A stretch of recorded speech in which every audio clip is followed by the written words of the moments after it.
말씀 이사야 26장 11절에서 21절 말씀 받겠습니다.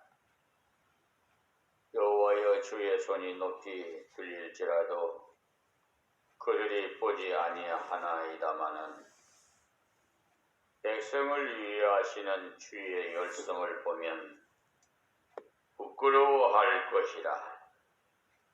우리 주의 대적을 사르리이다. 여호와여 주께서 우리를 위하여 평강을 베푸시오리니 주께서 우리 모든 일을 우리를 위하여 이루심이니이다. 여호와 우리 하나님이시여 주 위에 다른 주들이 우리를 관할하였사오나 우리가 주만 의뢰하고 주의 이름을 부르리이다. 그들은 죽었은즉 다시 살지 못하겠고 사망하였은즉 일어나지 못할 것이니 이는 주께서 벌하여 멸하사 그 모든 기억을 멸절하셨음이니이다. 여호와여 주께서 이 나라를 더 크게 하셨고 이 나라를 더 크게 하셨나이다. 스스로 영광을 얻으시고 이 땅의 모든 경계를 확장하셨나이다. 여호와여 백성이 환난 중에 주를 앙몽하여 싸우며 주의 징벌이 그들에게 임할 때 그들이 간절히 주께 기도하였나이다. 여호와여 잉태한 여인이 상기가 임박하여 구로하며 부르짖음같이 우리가 주의 앞에 이러하니이다. 우리가 잉태하고 고통하였을지라도 낳은 것은 바람 같아서 땅에 구원을 베풀지 못하였고 세기 거민을 생산치 못하였나이다. 주의 죽은 자들은 살아나고 우리의 시체들은 일어나리이다. 티끌에 거하는 자들아 너희는 깨어 노래하라. 주의 이슬은 빛난 이슬이니 땅이 죽은 자를 내어 놓으리로다. 내 백성아 갈지어다.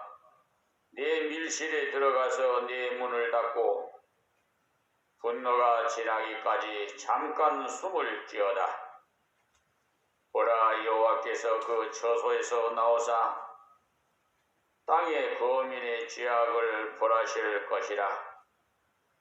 땅이 그 위에 잦았던 피를 드러내고 그 살해당한 자를 다시는 가려우지 아니하리라.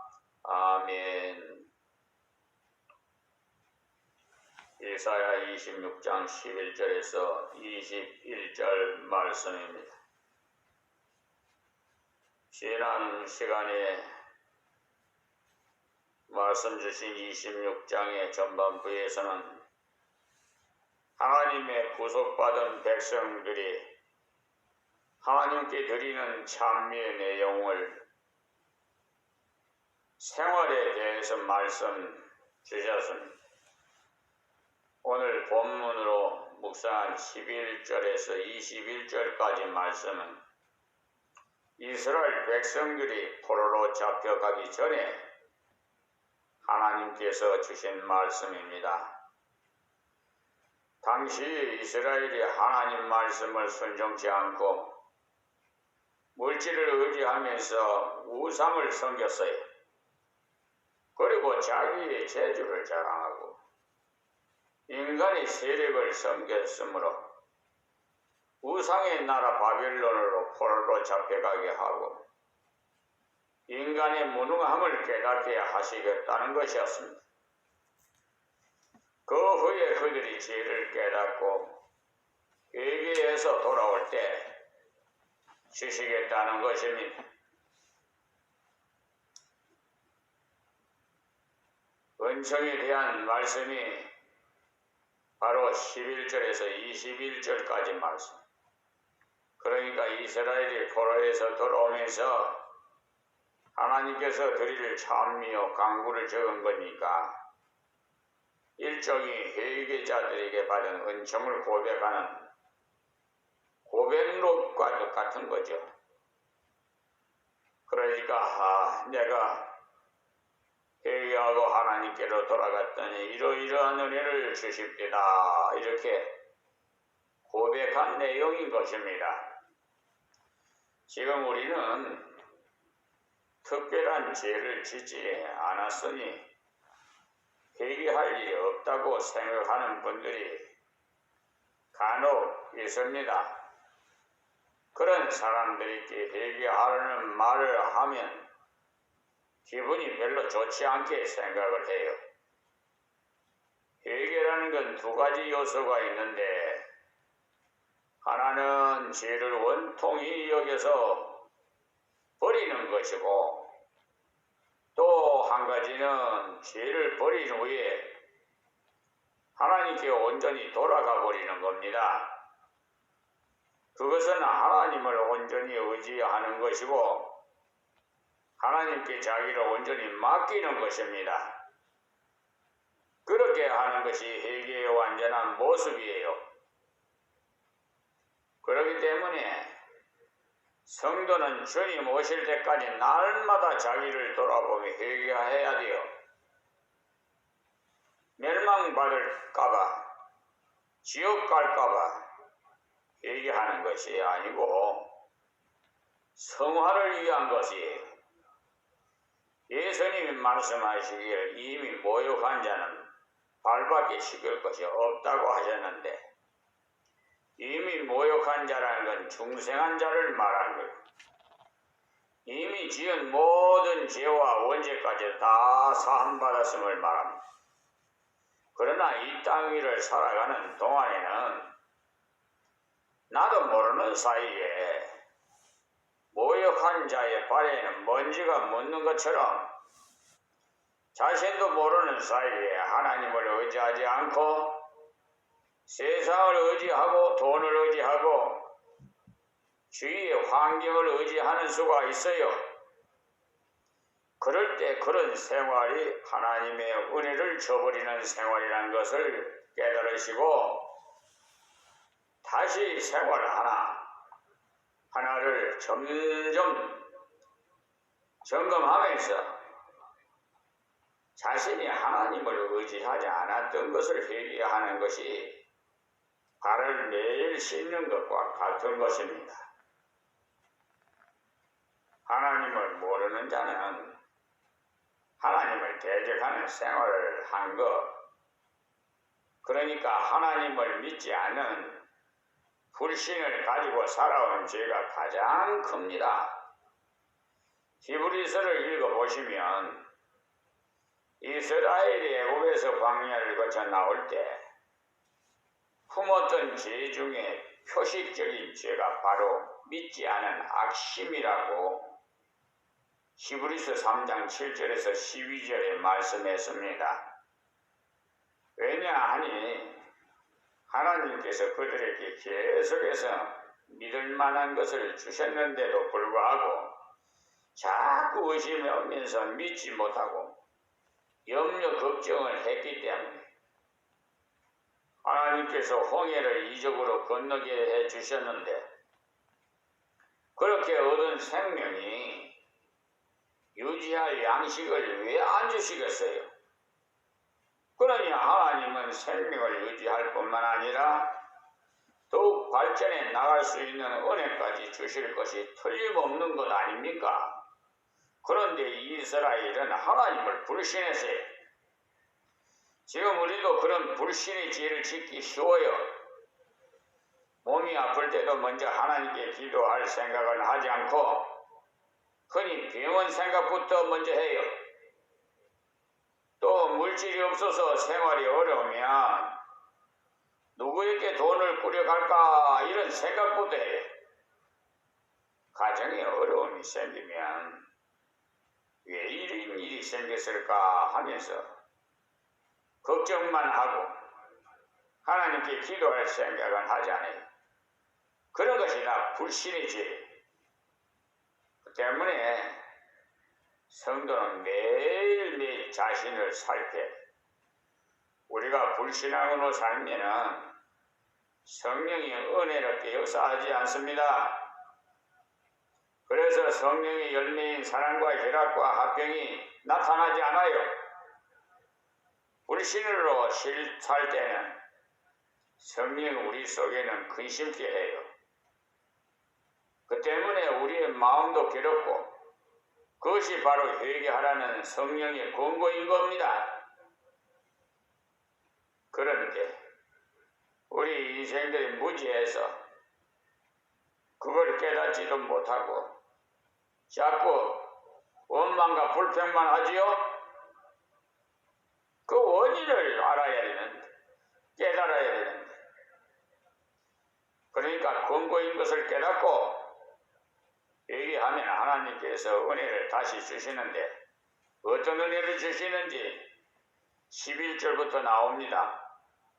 지금 우리 사회가 이렇게 보수니 진보니 이렇게 패거리 싸움을 하고 정치를 하고 국민들만 지금 피해를 입고 있잖아요. 그러니까 이 나라 국민들이 다 이것이 하나님의 권고인 것을 깨닫고 회개하란 말이에요. 좀 안정 속에 화합하면서 협치하고 바른 정치를 할 수 있도록 말입니다. 11절 말씀에 여호와여 주의 손이 높이 들릴지라도 그들이 보지 아니하나이다마는 백성을 위하시는 주의 열성을 보면 부끄러워할 것이라 불이 주의 대적을 사르리이다. 아멘. 주의 손이 높이 들린다는 말씀은 하나님께서 세상 모두를 다스리시고 간섭하시는 증거가 확신한데도 그들이 보지 많이 했다고 했어요. 거기에서 그들은 바벨론 사람들을 말하는 것입니다. 그들이 하나님의 간섭을 보지 못했다는 것.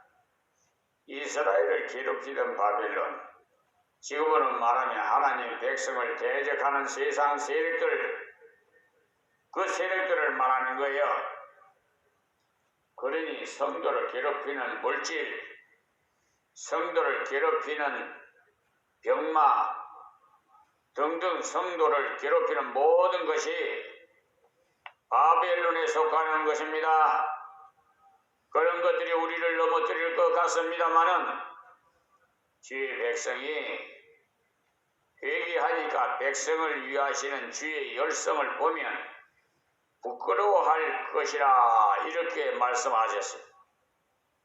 그 말씀이 무슨 말씀이냐? 주의 백성이 회개하면 주님께서 열성을 보이신다는 말씀이, 그분의 열성은 우리의 고통을 제거하는 열성이요, 죄악을 세력을 제거하는 열성이요, 마음의 범민을 제거하는 열성이십니다. 그 때문에 우리가 회개하기를 열심히 해서 전적으로 하나님께로 돌아가면 하나님께서 우리에게 열심을 내십니다. 그러니 우리가 스스로가 자신의 문제를 해결하라고 열심을 내면은 하나님께서 열심을 내시지 않아요. 네 마음대로 해봐라 하고 놔둬버려요. 그냥 무관심 해버려요. 이스라엘 백성이 모세에게 달려들었을 때 모세가 다급해 있어서 하나님이 어찌합니까? 이들이 돌질하겠으니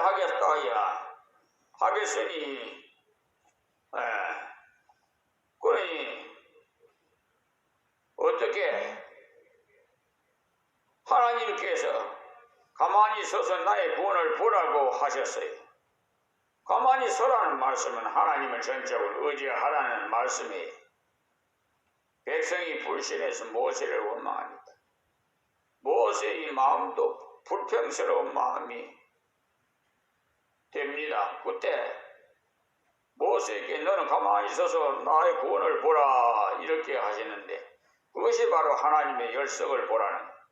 그러니까 사실 성도가 성도답게 신앙생활하는 것은 하나님으로 하여금 역사하게 하는 것이에요.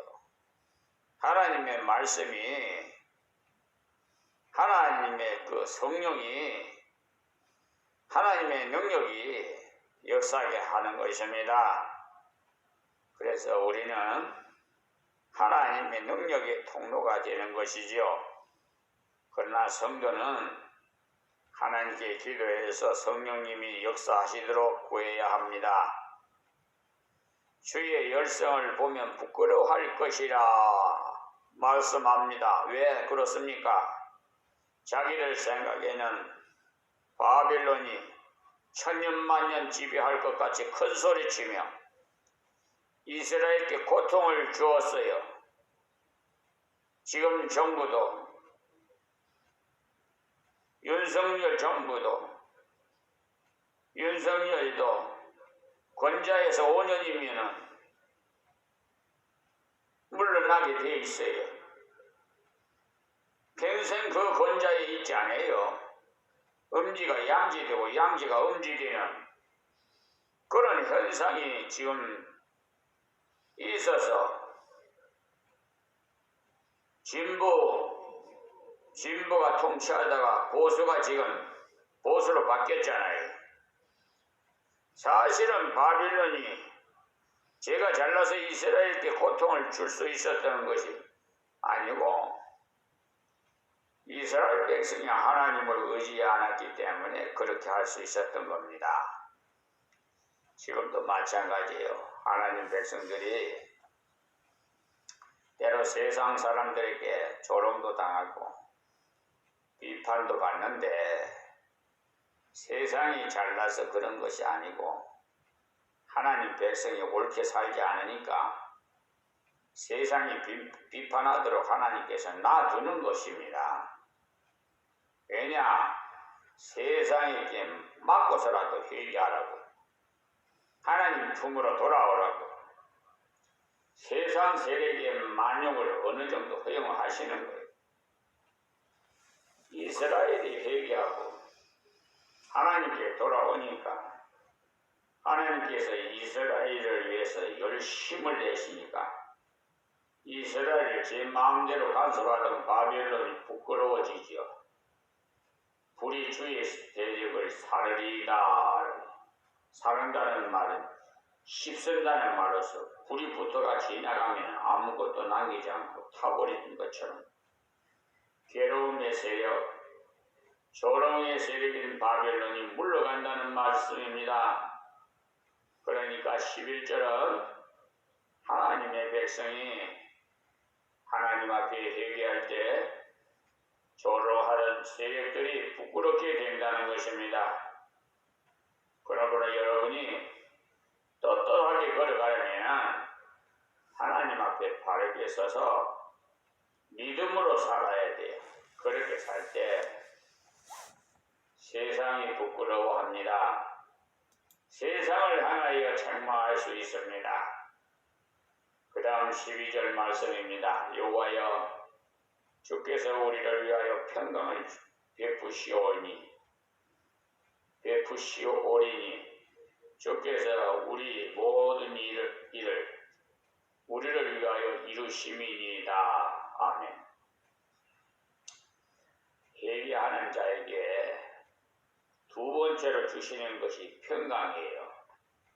첫 번째는 부끄러움을 제거하신다고 했으니까 실패를 제거해 주신다는 말씀이고요.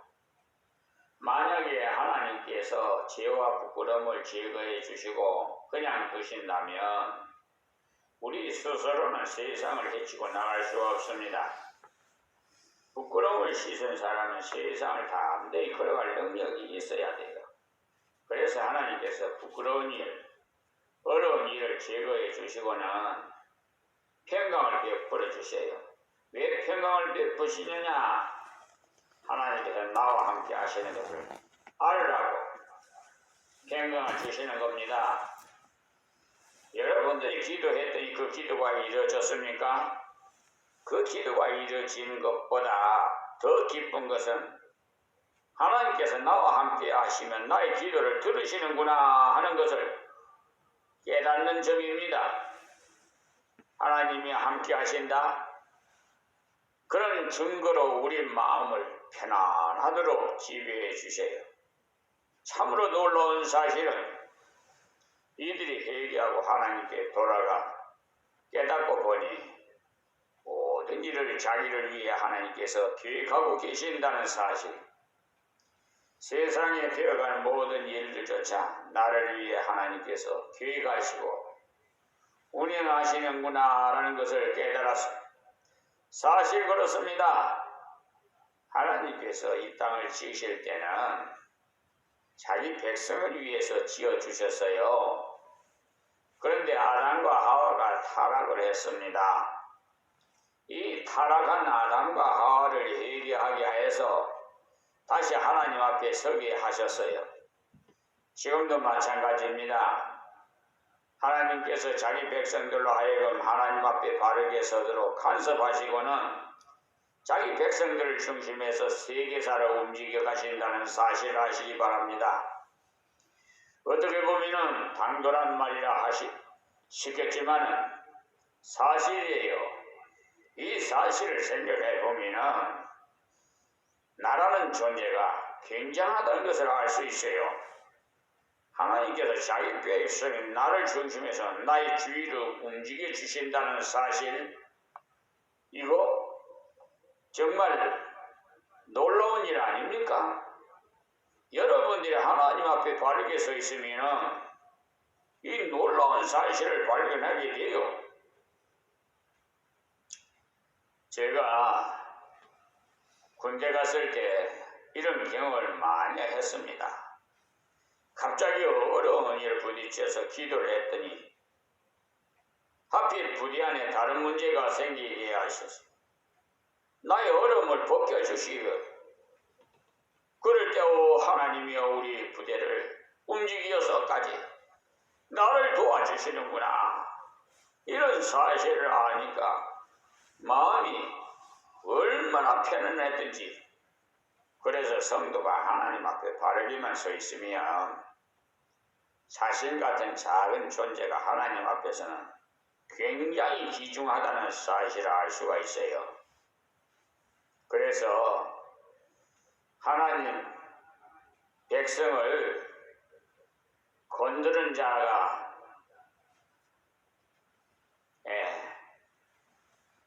피해를 받는 그 그거는 상상도 못할 피해를 받을 수도 있습니다. 사람이 자기 존재 가치를 귀중한 줄 모르면 비굴한 생각이 듭니다. 그러나 하나님 앞에 바르게 서면 주께서 우리 모든 일을 우리를 위해서 이루심이니다라고 고백을 하게 돼요. 여러분들이 이것을 자기 생활 속에서 발견하시기를 바라요. 여러분들이 가정도 하나님께 맡기고 또 자녀 공부 문제도 맡기고 모든 것을 맡길 때 우리 주위의 환경을 나를 중심해서 움직여 가시는 하나님의 손길을 발견하게 될 것입니다. 때로 큰 단체 안에 말단에 있는 성도를 중심해서 그 큰 단체를 움직여 가신다는 사실입니다. 요셉이 보디발의 집 종으로 들어가 가지고 종로로 사는데도 요셉 때 그 집에 밭에 곡식이 잘 되고 그 집안 모든 것이 잘 됐어요. 보디발이 그 사실을 깨닫게 되었어요. 하나님께서 요셉과 같이 하신다는 증거를 보여주시려고 요셉이 그 집에 들어간 후에 그 집의 모든 것이 잘 되도록 창세기 39장 2절에서 6절에는 말씀하셨어요. 그러니 여러분들 결단이 있다고 낙담하지 마십시오. 하나님이 같이 하시기 때문에 여러분이 의지하는 우리 아버지 하나님이 계시지 않습니까? 가진 거 없어도 누릴 거 없어도 행복하지 않습니까? 오늘 아침 새벽 말씀은 여기서 줄이겠습니다. 하나님 고맙습니다. 감사합니다. 이 말씀을 듣는 모든 분들에게 하나님이여 변화시켜 주시고 믿음 주시고 행함이 있는 믿음으로 아름다운 열매가 맺히게 하옵시고 하나님 이름 높이며 또한 이 세상에 머무는 동안 평안을 누리는 저들이 다 되게 하여 주시옵소서. 예수님의 이름으로 기도하옵나이다. 아멘.